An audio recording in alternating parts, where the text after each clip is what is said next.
Okay, we got our quiz now tomorrow, and we need to study for it. So we're going to do a little bit of review for our quiz that's coming tomorrow. First of all, A to the 4th to the 5th. These should be automatic by now. Is it A to the 9th or A to the 20th? 20th. How about that one? A to the 8th. So you add them in that situation. How about in that situation? You subtract them. A to the 3rd. Okay, good. Now on this one, A to the x, A to the 4th, and A to the 7th, they all have the same base. If they have the same base, what do you know? Say a statement that answers my question. If they have the same base, what do you know? That x plus 4 must equal 7. Good. Their exponents have to equal each other. And in this case, these guys get added when they're in that situation. So you go x plus 4, and that must equal that one, 7. So x must be what? 3. This one, don't say it. Just figure it out in your head.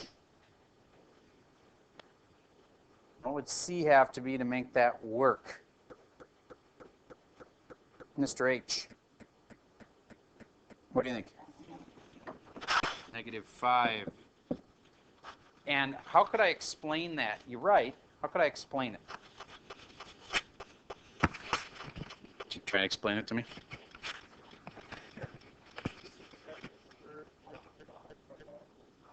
Okay, so you could just say 4 and then minus -5 makes 9. Or what's another way to explain it? Yes? Yes, but what I was thinking of, and your way worked fine too, but is that you know how if we had an a to the -5th on the bottom, we would usually put it up on the top, make it happy. You know what I mean? Because it's a negative exponent is like a not a happy one, so you want to move it to the other side of the fraction bar. Okay, so then if I move it up there, it'll be a to the 4th already up there, plus 5 more a's join the party. Now it's a to the 9th. All right. This one, in your head, what equation could I write, Sam? There's a couple Sams, just either one of you. 4x equals 11. And then solve it. Just got it. How do you say it? What's the answer? X equals? Oh, you're getting some decimal for it? I would write it as an improper and say what? 11/4. That way I don't have to have a calculator to do it. Okay, let's move on. Here's one with a negative exponent. 3 to the -3rd. Well, you can break it up in two parts. You do 3 to the 3rd, and that's what? 27, and then what? That flips it. So it's 27 to the -1, which would be 1 over 27. All right, next one. I want you to write that one down. It's the first one I'm going to need you to write down in your notes. So if you haven't already titled it, it's April 27th.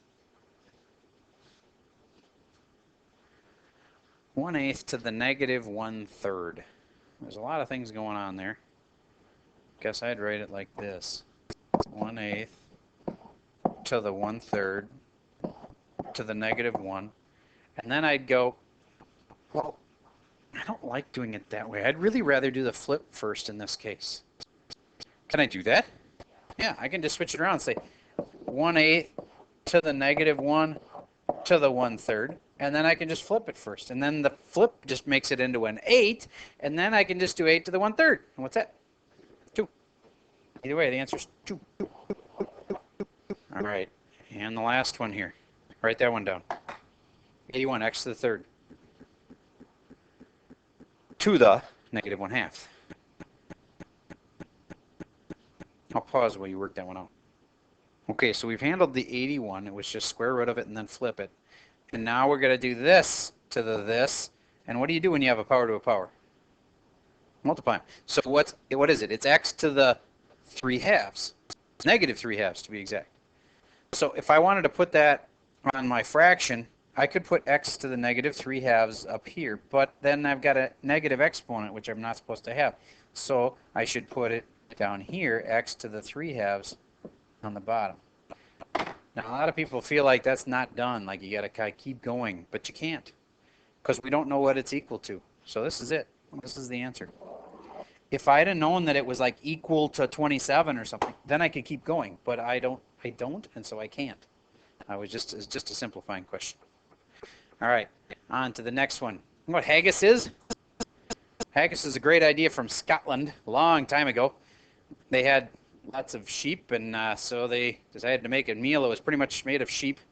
So they took the, I get this definition from Wikipedia.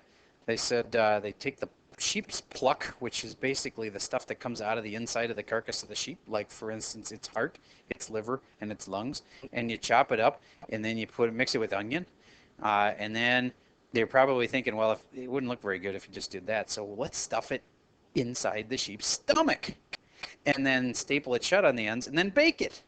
Does that sound yummy? So just like if I said, how many of you guys like meatloaf? Raise your hand if you like meatloaf. All right, so like a decent number you like meatloaf. It'd be like that if we were in Scotland right now and I said, how many of you guys like haggis? Because it's pretty common. And it'd be like, a fair number of kids would be like, yeah, that's great. I love it. All right. Well, the reason we have it today is just to make it more interesting. And its haggis price is going from $3.55 in 1998 to $5.85 in 2008. And you have a little formula that goes something like this. The end value equals the start value. And then you multiply by 1 plus r, which is the rate, and you put it to the n, which is the years. Remember that one? All right, use that formula to solve for me and figure out what percent increase there has been in the price of haggis. Those numbers, by the way, are completely made up. But who on earth is going to be able to tell me the price of haggis in 1998? I'm sure it's on the all-powerful Google knows, but I don't know how to get it to come out, so. How many of you had the right formula, which is right there? Okay, good. From there, you just have to divide by 3.55 on both sides, which ends up being 1.65 equals 1 plus r to the 10th. And a lot of people right here subtract 1, and they're wrong. Can't do that. Why? Parentheses. And first, we have to do the 1/10 power. And once I do it to the 1/10 power, it comes out to like 1.052 or something like that.